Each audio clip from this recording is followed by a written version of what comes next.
This is the screencast for section 2.8, example 6. We're going to have to do a little algebra first before we can actually test where this polynomial, or excuse me, where this, I guess, rational inequality is less than 0.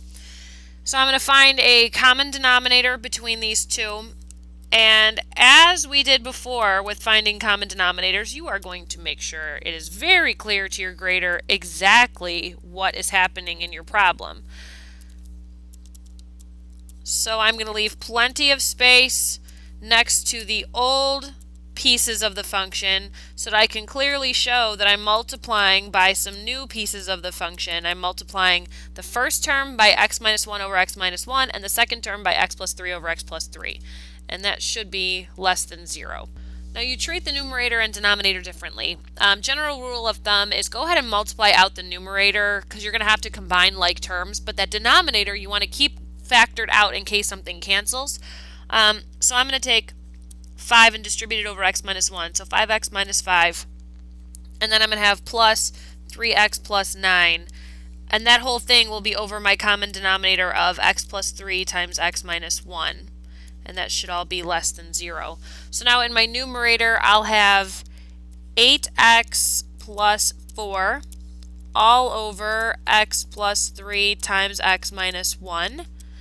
Now I could factor out a 4 and I would get 2x plus 1, but I can also see that my critical values are negative 1/2, negative 3, and positive 1. So I'm going to put those on the number line.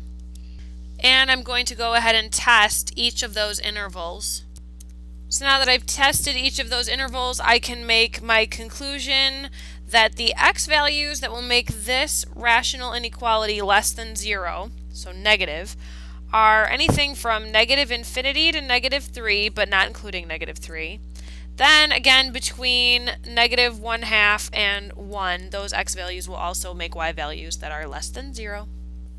The now try problem for example 6 is number 49. Solve the inequality.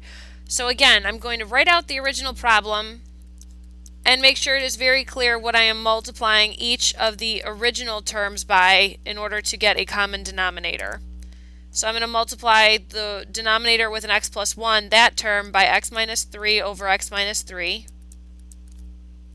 And then the x minus 3 in the denominator, that term I'm going to multiply by x plus 1 over x plus 1.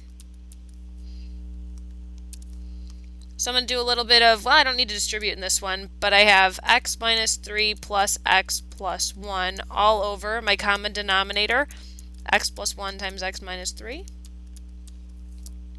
Combine some like terms, 2x minus 2 all over x plus 1 times x minus 3 is less than or equal to 0. So my critical values are 1, negative 1, and 3. So I'm going to test those on my number line. So after all my testing is done, I can clearly state when this rational inequality is less than or equal to 0, so negative or equal to 0. That will be from negative infinity to negative 1, not including negative 1 because negative 1 makes the function undefined. But I am going to include positive 1 because this is or equal to 0 and 1 makes the function equal to 0. So I'm going to include 1 but not include 3 in my second interval of what x values make the y values negative or equal to 0.